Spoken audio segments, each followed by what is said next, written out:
Hi, Math 30-2s. What we're going to do today is take a look at some problem solving questions and how to use our exponential function formula to solve those problems, okay? So it just says, where am I going to start here? In the last unit, we used graphing techniques to investigate applications of exponential functions in real life.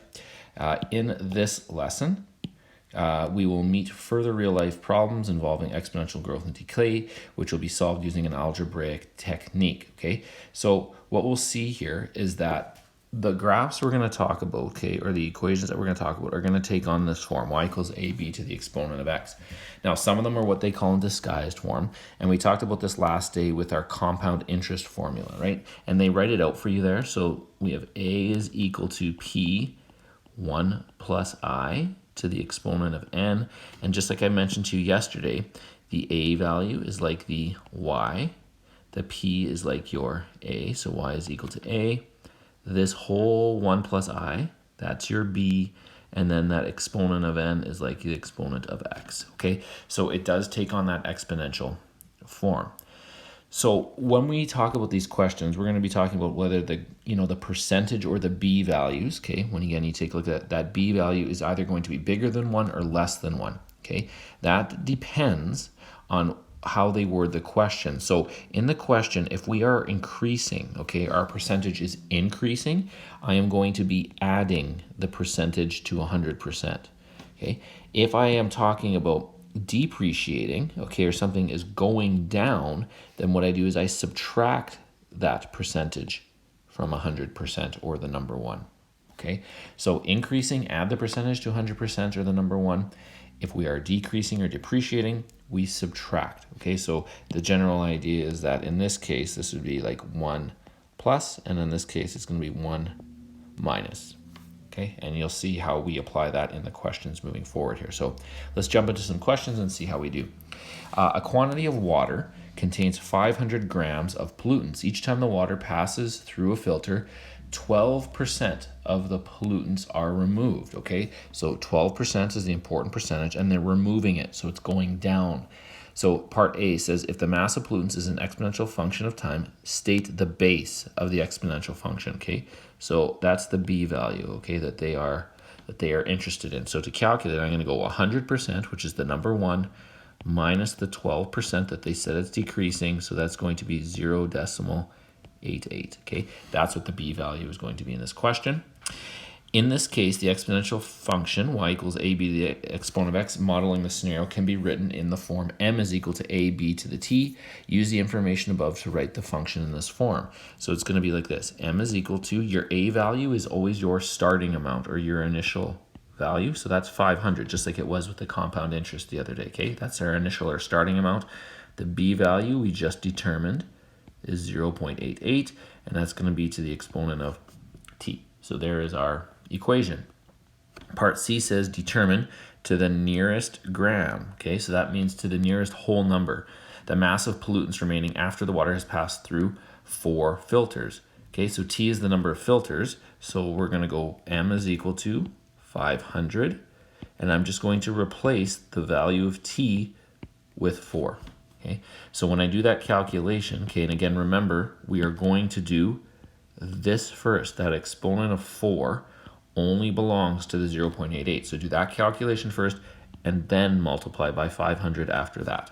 Okay, so when I do that 0.88 to the exponent of 4, okay, take that value times 500, okay, you are going to get 299.84, okay, etc., which to the nearest whole number or nearest gram will be 300 grams. Okay, so there's your final answer.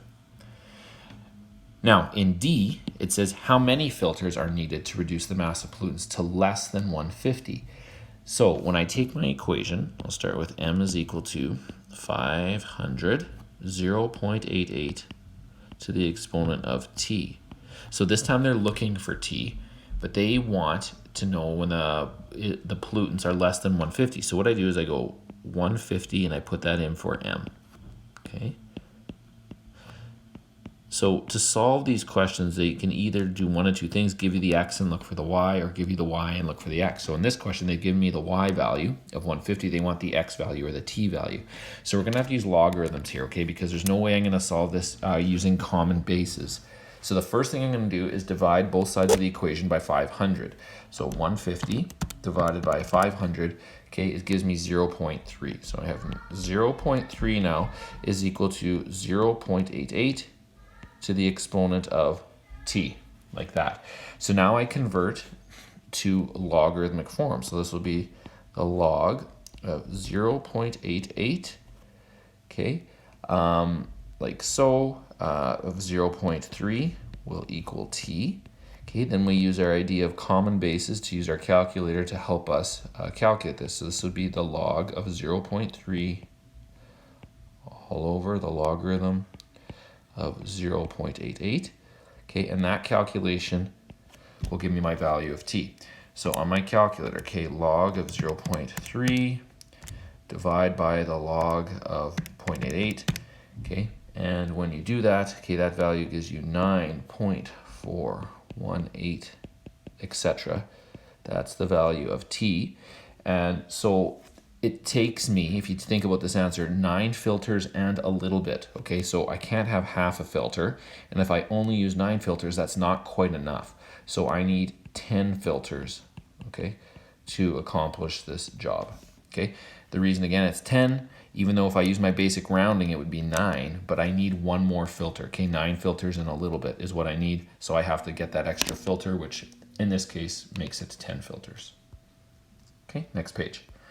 The number of students at a new college is currently growing at a rate of 4% per annum. Okay, again, that means 4% per year.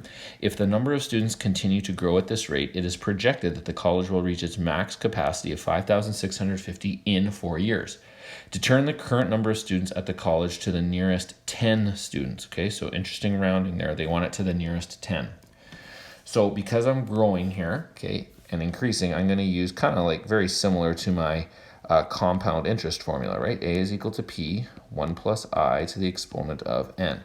Okay, and again, the A just represents the final amount, okay, which in this case would be the 5,650. Okay, P would be like your initial or starting amount, and that's what they want, the current number of students. It's increasing at 4%, so this would be 1 plus 4%, so that gives you 1.04, and in this case, they're saying in 4 years, okay, so that's the value right there. Okay, so all I have to do here is do the calculation of 1.4 to the exponent of 4. So 1.04 to the exponent of 4. So this stays as it is right now, 5,650. This becomes P times this whole value is about 1.1698, okay, etc. I don't round that value. I use that whole value in my calculation. So it's going to be 5,650 divided by this 1.1698, etc. That'll give me that value of P. So 5650 divided by my answer, you get 4,829.64, okay, etc. equals P. That number rounded to the nearest 10, okay, so I'm focused on this number here, or those digits right there, would be 4,830 students, okay. That's the answer, to the nearest 10, okay, and there you go. Now, part B says the governors of the college decide to expand the school by adding more buildings, which will increase the capacity to 8,000. In order to determine the number of years it would take before the college reached full capacity, one of the governors assumed the same growth rate and solved the equation. 8,000 equals 4,830 times 1.04 to the exponent of n. And then they show you all of his work. At the end, he realizes his answer is not correct. Determine the error he made and provide the correct solution to the problem, okay? So the error to his problem, okay, from what we can see here, is that he goes and takes the log of both sides in line 2, okay? what we want to do before we do that is we want to divide both sides of the equation by the 4,830 first, so that it's 1.04 to the exponent of n on its own, because this exponent of n only belongs to the 1.04. So what should have happened, okay, is the following. Okay, I would have started with exactly the same equation, 8,000 equals 4,830, 1.04 to the exponent of n, and then what I should do before I take the common log of both sides, okay, is divide both sides by 4,830, and that'll leave me with 1.04 to the exponent of n. Okay, so I will do that calculation here, 8,000 divided by 4,830. So this is 1.6563, okay, again, etc. I'm not going to round that until the very end, 1.04 to the exponent of n. Now, if I convert that to log form, which I could, okay, or I could take the common log of both sides, it doesn't matter which way I do it, okay, I will get the same answer here. So if I convert to log form, this would be the log of 1.04 of 1.6563, etc. equals n. Okay, and then I can just go the log of the 1.6563 all over the logarithm of 1.04. That will give me my value of n. So log of my answer divided by log of 1.04. Okay, and I will get 12.865, again, etc. equals n, okay, which is what I did here.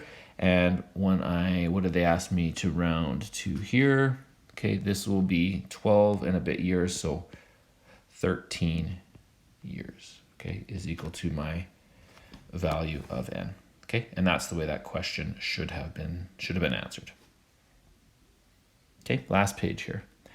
So an exponential formula for what we call half-life and doubling time. So those phrases kind of mean this. You're going to see the words or the terms half-life and doubling time in your questions. Now, half-life basically means that your b value is going to be 1/2.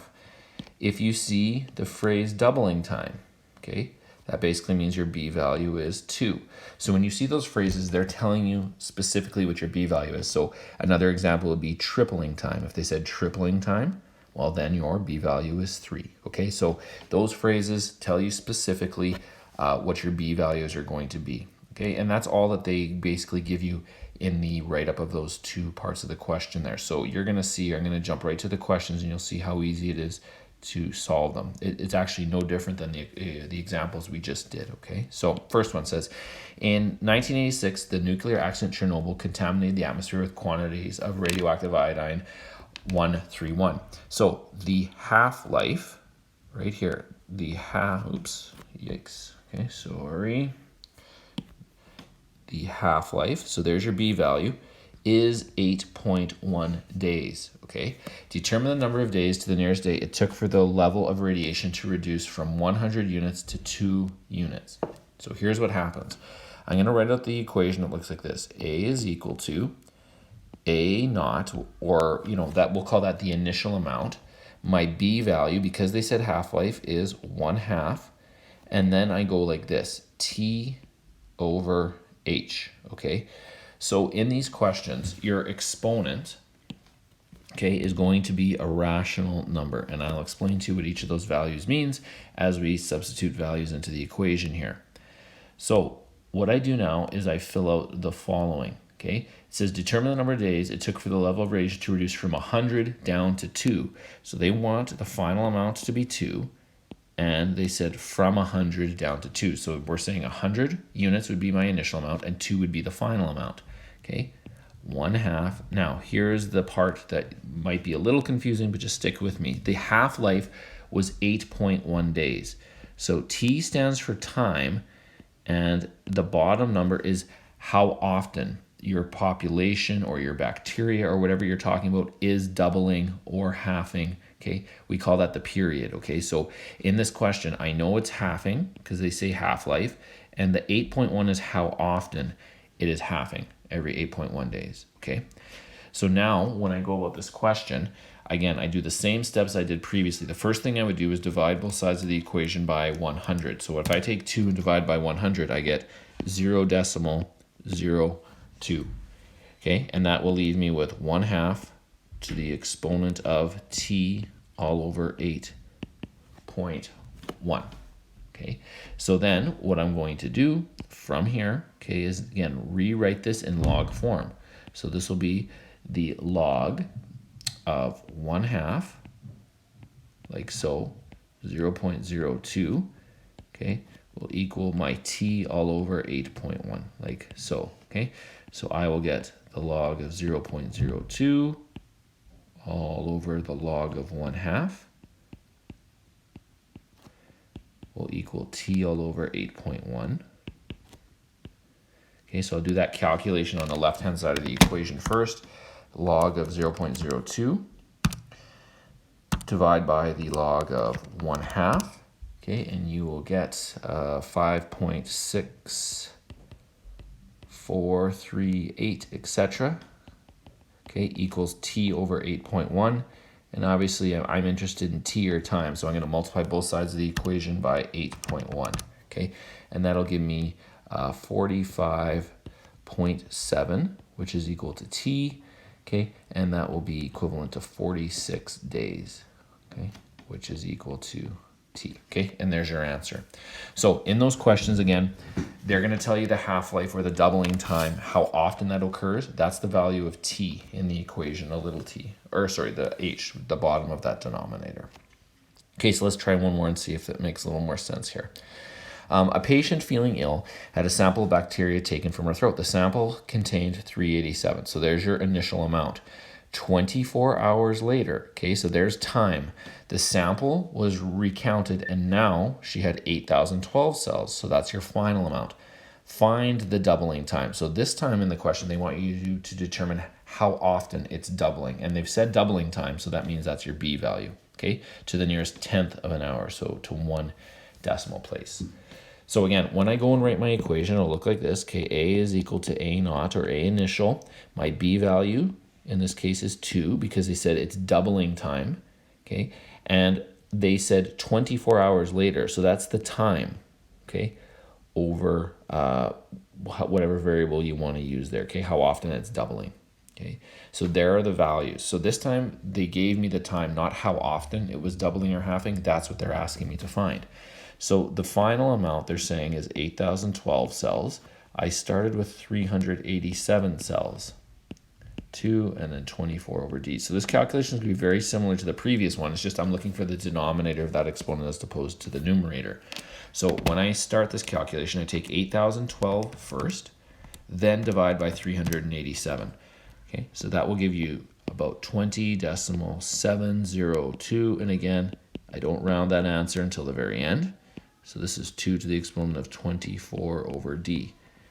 Okay, like so. I'm going to rewrite this in log form. So this will be the log of 2, okay, to the base of 20.702, etc., equals 24 over d. So rewrite it in a form that I can use my calculator with common bases. So this is the log of 20.702. Okay, I'm going to divide that by the log of 2. That'll equal 24 over d. Okay, so I actually have to do that right now. So log of my answer divide by log 2. Okay, so this will be 4.3717. Okay, that equals 24 over d. Okay, and then to solve for d, okay, d will basically end up being 24 divided by the 4.3717, etc. Okay, that's what d will end up being. So 24 divided by the answer, and you get 5.489, okay, to the nearest 1/10. That is 5.5, and that was hours. So what that means, okay, is that it is doubling every 5.5 hours. So that's how often it's doubling, or halving if it was a different question where it was half-life. But The real trick in those questions, you guys, is that your exponent is now a rational number or a fraction, where the top number is time and the bottom number is how often, okay, your bacteria, your culture, your whatever contaminants are doubling or halving. Okay, so practice those. And again, any issues with them, send me the questions. Okay, send me a picture through email. I can write right on it, give you some helpful hints with the calculations, or show you some of the calculations, and that should get you going in the right path. Okay, so not sure if you guys will look at this stuff over Easter. If you do, that's great. If you want to wait till after your test, which is on Wednesday, okay, check the Google Classroom again for an announcement.